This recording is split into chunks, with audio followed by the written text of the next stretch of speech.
Girls, eto yung pabango na hahanap-hanapin mo yung amoy kapag naamoy mo to sa jowa mo. Huy! Grabe, sobrang bango nga po nito ni Amora Deep in Blue Intense. As in, intense yan, B. Oil-based na nga rin po ito, kaya for sure, long-lasting ang amoy nga po nito. And tingnan nyo naman po ang packaging niya, napakaganda, pang social talaga. Mukhang mamahalin talaga, B. And look at, tingnan nyo naman, B.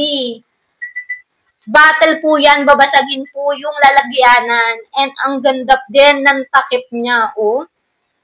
Napakabango talaga, B. 100 ml na nga po ito. So, ayan.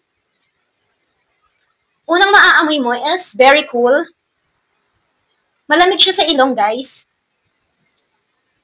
Malamig sa ilong, amoy bagong paligo. Alam niyo yung bagong labas ng CR na ang sabon is very cool. Tapos presko, ganun po siya, B. Meron siyang pagka-minty and meron siyang pagka-lemon scent, slight lang. Tapos parang may pagka-amoy lavender na mahihypnotize ka sa bango, B. And parang may maaamoy ka na pepper na magpapainit sa'yo. Huy! Hindi ako magaling mag-explain, guys, pero as in, hahanap-hanapin nyo yung amoy na to. Kasi hindi ako mahilig sa mga amoy ng mga babaeng. Alam mo yung sweet, sobrang sweet. Ganito yung mga bet kong amoy.